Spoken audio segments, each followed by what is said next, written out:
Hey everyone, another daily around the association. Today is Friday, March 17th, and just kind of want to go over, of course, as we've been doing the last couple days, last night's NBA action, which would have been Thursday, March 16th.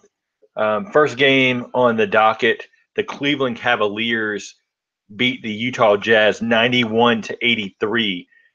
The big story here, Kevin Love returns after having surgery on his left knee pretty much a month ago. He puts up 10 points in 19 minutes along with 9 rebounds. Unfortunately, the Cavaliers lost both Kyrie Irving and Iman Shumpert to injuries. It looks like they were just minor injuries. Kyrie Irving with his left knee, and then Iman Shumpert with his shoulder. Tyronn Lue came out and said Shumpert's probably day to day. I really wouldn't, anticipate either one being out for a long stretch of time. But more so here, the Jazz had a chance to take out the Cavs. Actually played pretty decent in this game. Rudy Gobert ended up with 20 points, 18 rebounds. Uh, Gordon Hayward struggled a little bit in this game, of course, and that was the difference. He only shot 4 of 14 from the field for 13 points. So tough to win if your best player is not performing well. Oklahoma City Thunder. Russell Westbrook does it again. 34th triple double of the season. They beat the Toronto Raptors 123 to 102.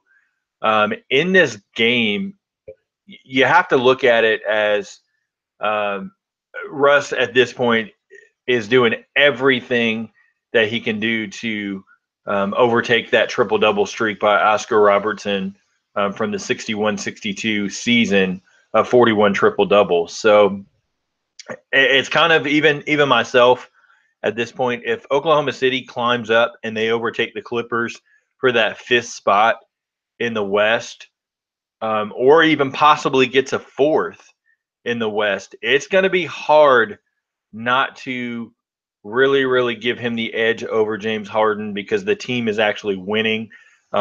Shocks the hell out of me because, a lot of games Russ just kind of pad stats in my opinion. And, the last few games he has not done that. Looks very good, very aggressive. And Victor Oladipo helped him here, 23 points.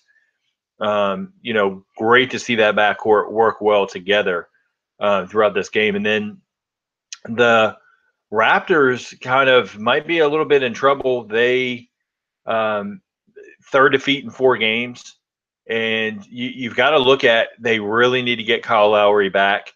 He misses 11 straight games since the All-Star break, and they've gone 6-5 without him. And it's making all the difference. They are not going to win a playoff series without Kyle Lowry.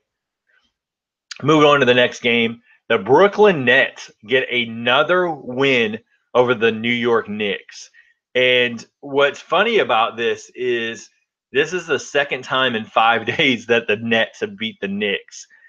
It's easy to say that the Knicks right now are really trending backwards, and it's sad to see with such potential at the beginning of the season on paper, so to speak. They lose 121 to 110 to the Brooklyn Nets. Rondae Hollis-Jefferson puts up 20 points and 10 rebounds. Brooke Lopez with 24 points. The Nets dominated that second half and, really killed it.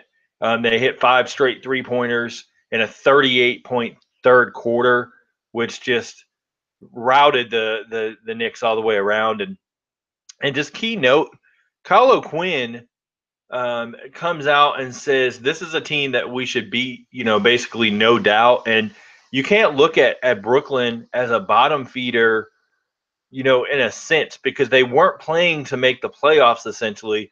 They were playing, this season to develop guys, get a good core group of guys going forward. And that's exactly what they've done with an outstanding coach in Kenny Atkinson. So kudos to the Nets for winning another game.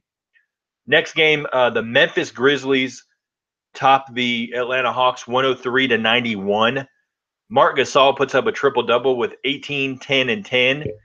Looked fantastic.